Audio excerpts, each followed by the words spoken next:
leave completely other champions open if you have first pick.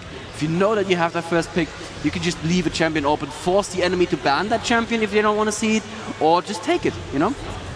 There's the Jarvan ban again, though. I would have expected them to leave Jarvan, or maybe they're going to leave Rumble open now. We'll see. Maybe, possibly. Maybe they're going for the same bans. I don't think they will be. It's, you know, a new deck of cards here. Like you said, they did show their hand, but then again, they do have their counter picks and their picks ready. So we're going to have to see what happens in this one. Looks like they all are going same, but we'll have to see here. I don't think that we gave a ruling out that you have to pick the same champions and ban the same champions. Right no. on. They can pick and ban what you want. Actually, let me tell that to the Pacific player. Pick and ban what you want. There we go. Switching this to English keyboard. There we go. Yes. Yeah, they are picking and banning the same again. I hope that there's not been a misunderstanding, but we're not going to remake now. These are the picks and bans that they have. It looks like they will go through the list as well. They are going for the same ones again, which is, you know, fine. Fine by me. All right, so we see that Vayne ban again. That Vayne, oh God, so painful in the hands of Westrise, I believe it was. That was an amazing Vayne. And Westrise is not somebody you want to give a carry to. No, no. And people say that, yeah, you can get Westrise out of the game by banning Akali, and no, you can't. I'm sorry, he can play other champions really well too. And we see the exact same picks and bans. All right, there's the Alistar. I'm happy. Yeah, I'm happy I hear right you there, smile man. on your face. This is going to be Shushe's infamous AP Alistar. Oh. You can see Alistar just staring them down. They now have 50 seconds left for their 2 picks. We're going to see what they go for this one. They did have TF coming out on that first one. We'll have to see if they use him for there. There he is again, but it looks like the picks and bans have gone the same. He was switching for somebody last time. I believe he had Clarity and or Clarity and Fortify, but I don't think that was really what he's running. Maybe just picking for himself. Would have switched for somebody, because that's Clarity and Fortify. Isn't something he really run altogether anyways. And Mumu possibly in the jungle for Vi, and we'll have to see what he does with Remember that they can switch their summoners later on still. They can switch their summoners up until the last moment, so that doesn't really say anything. I don't think he would have run Clarity. I like that, actually. Many people are going to say, why wouldn't you run 2 defensive summoners on a carry? But I really like the Clairvoyance. People underestimate how important Clairvoyance is. It's the same with wards, you know? Knowing what's going on the map is just power. It's extremely powerful. So it looks like they don't want to leave Janna open. That's why Lamia is picking. Janna is obviously going to switch that Janna with Melisande, who's their support player. But yeah, they believe that Janna is a very valuable support to pick up, and they don't leave her open for Pacific. Yeah, she has a great utility. Really doesn't need anything early game to help herself out. She has the shield, she has the slow, she can get away from most things. She can pop you up and stun you in the area. And we do have a Karthus coming out in the hands of Wormy, very nice, and the teleport as well. Not something you really want. A good amount of global so far, and a huge support coming out of the hands of Taric. And we are going to see that it possibly was a switch for the Clarity, or Clarity and Fortify, that could have gone to Taric later in the game, because he will keep that. Interesting. Clarity. I don't know. I'm really, really careful about saying, oh God, you can't do that. Well, they're very heavily mana-based at this point in time. Right, they are. But still, even if you have a very heavily mana-based team in Europe or North America, I don't think you'd ever see Clarity picked in a tournament game. It's just not something you see. Okay, and then we have the last 2 picks. We have Corki, going to be played by Lamia, and Weevil Failer currently has the Nunu pick. He's probably going to switch that around with Cynet, and he's going to play the Malzahar. Then Malzahar, Alistar, I like that for the APs. That is going to be really strong. Twisted Fate, I expect they are going to build him AP. That is just the only build that really makes sense at the moment. If you build an AD or a proc Twisted Fate, where you buy items that do damage or effects on procs, you have to be too close. You have to be in medium range for the entire fight, and that just spells doom for Twisted Fate. So he's going to go for that AP Twisted Fate, probably with a very quick Lich Bane to be able to push down turrets and split pushes very, very quickly. And we see the last pick now for Team Pacific. Let's see, they need their AD. What? All right. We did see a lot of very good Garen play in the US regionals. It was a character to bring about a lot of wins for the teams. I can't remember exactly who it was at this point in time. There were just so many amazing games going on. But he was chosen, and we see the switches going around now. Amumu does grab the jungle. TF will go, and he switches with one. It looks like Ido grabs that, as Vi was the one to grab Garen and Gibbo at the top. So a lot of switching going on the right side. They wanted to get who they want.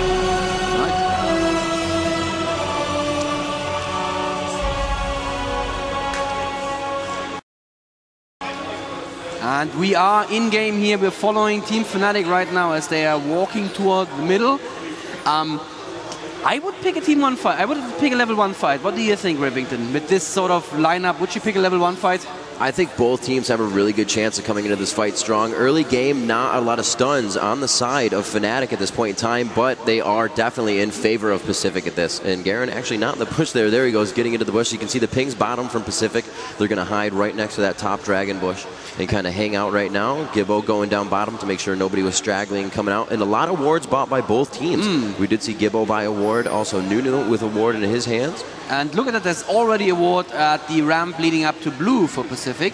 So they are very wary of Team Fnatic stealing their buffs early game.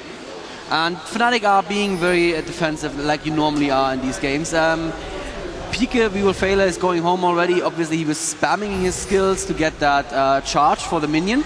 But as it turns out, it wasn't necessary because Team Pacific did not pick a level 1 fight. And it looks like the teams are setting up very defensively right now. Both are just going to give their blue buffs to their junglers and then continue laning normally.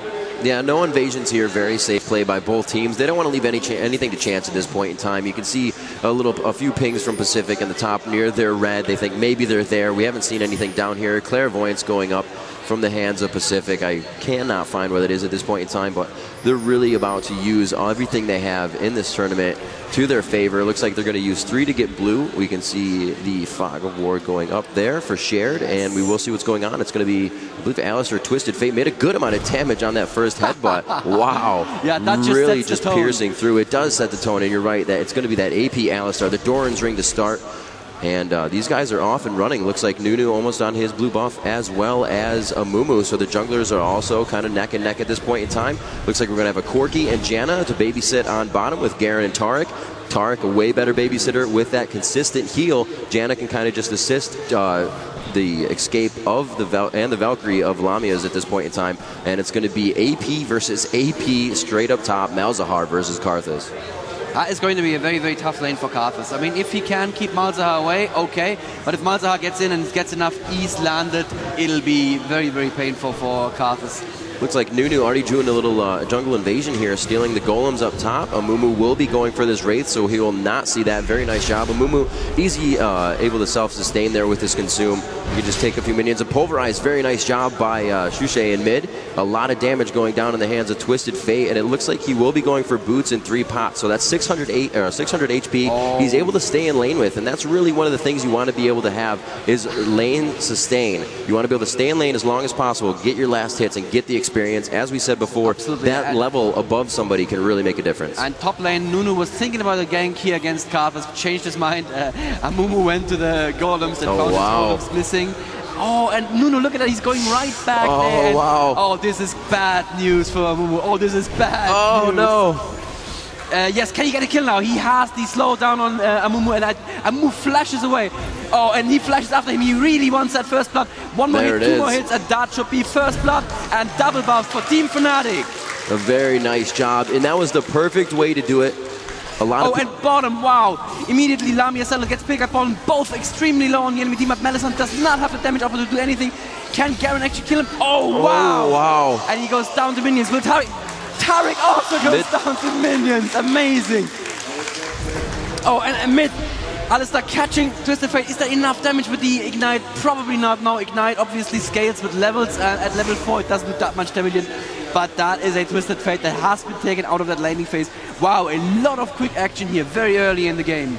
Amazing job, and to point out Nunu waiting for the buff to be taken and then stealing the buff, refreshing his blue, refreshing that, or getting a red, I should say, and he's able to go back into his jungle. Great job down bottom. I would have thought, that Melisande was going to come up with a kill on the Garen, but he chose to run around instead of attack. A very good rule of thumb to go for is to do as much damage you can do as if you know you're going down. If you know you're not going to make it back to the turret, turn around and fight as much as you can. That's going to be money in your pocket if you're able to get it. Shushe taking a little bit of damage there. We didn't need to. Not going to hurt him too much. He does have that heal and a full amount of mana. Great gameplay so far by Pacific as well as Fnatic, both getting kills. It is 2-2, and we are only 5 minutes into the match at this point. I'm liking that.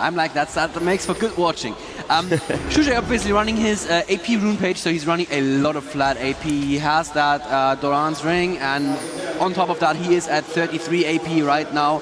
So even right away, his heals heal for quite a lot. Oh, and Amumu setting up there. Oh, can Amumu get the bandage toss in against Shushay? Shushay just going for the damage because Cyanide is here as well. And Pacific now have to possibly draw back. Yeah, Shushay can heal for himself for enough, and he is safe. That was interesting. Twisted Fate baiting Shushay while Shushay was baiting him as well. But nothing happening there. That was a very good fight right there. A lot of damage actually going on to Shushay. Amumu was able to do quite a bit as he heads up top now. We'll see what he can do here. Looks like he's not going to go for a real aggressive gank on this one. He may just come out for lane presence. Bottom lane, wow, so much damage for the Janna, and he takes Janna down. Wow. Oh, a flash in from Corki. Will Corki be able to get damage? Yes, he has the damage output for Garen. Garen goes down as well. Very nice job there. Corki, knowing his limits, did the Valkyrie out and not a Valkyrie in, saving that escape for himself. Another headbutt and some good damage coming out of the hands of Shushay right now. They're about same HP in mid as Amumu begins to head back towards top. No, going back into his jungle, just making sure nobody's invading. That Nunu really wants it, and actually looks like he will try to do something here. The buffs are still on. He does have a little bit of time left on his red buff here. No, he's just placing the ward, and he will get there before Amumu sees him, and they're going to be out of that one. And it looks like we'll have a gank top. He is going bottom. He does see Amumu when he comes in with the tantrum. He will get out of that one, though, as the pool goes down. Nunu comes in to help and assist in the fight. Alistar still pushing in middle strong. Each of these players are just kind of poking each other back and forth at this point. Taric going very low taking bottom, a lot of damage there. Yeah, he gets out of it. He gets out of it. Very, very aggressive game so far. You are a little bit ahead of me again, Rivington. So for the watchers at home, if it looks like Rivington can see the future, he can actually see the future. If he calls the skills a little bit before you see them, that is why. Also, he is obviously a Savant and a Prophet, and he just knows what's going to happen. It happens. It happens. Yeah. So we're going to see Garen push back to his tower in middle. Looks like Twisted Fate is also forced to hug his tower right now. These guys aren't going to be really able to get any last hits. As we look at the bottom, Taric obviously not supposed to get too many last hits in the beginning of the game. Really comes up with the assists late game. He does have 4. 42 in the hands of Karthus up top, and we're going to see Malzahar's at 43, so doing a very nice job. Karthus has gone for the Magi's. Wow. No real kills for him yet, and we're going to have to see how that plays into his favor. That's a quick buy, and that's a quick 1,200 gold you may not want to waste. It looks like they may be going for the invade here on the blue. The pings are going down. You just wanted that clairvoyance. Yeah. No invade coming down here, and he just wanted to be safe and cautious in the play. That Major Soul Stealer, that is a statement of intent. That says, I am going to be super aggressive. I'm going to look for those team fights, because that item is not worth its weight in gold at all if you don't get any kills in. So it's a bit of a wasted buy unless you actually go and kill people really quickly. So that Karthus needs to be aggressive, or he just wasted a lot of gold. Yeah, it looks like it's going to be a blue donation coming out to the hands of Alistar, rather, and he is going to be able to head back to mid. That easily helps him. Actually, he's going back to purchase, has a little gold under his belt. We'll have to see what the other teams are doing. Taric setting down some ward, puts on a vision, and he will be able to stop the ward. Nice. Coming out of the hands of Pacific. They are on Dragon, so they do not have vision on that area. They're not going to quickly go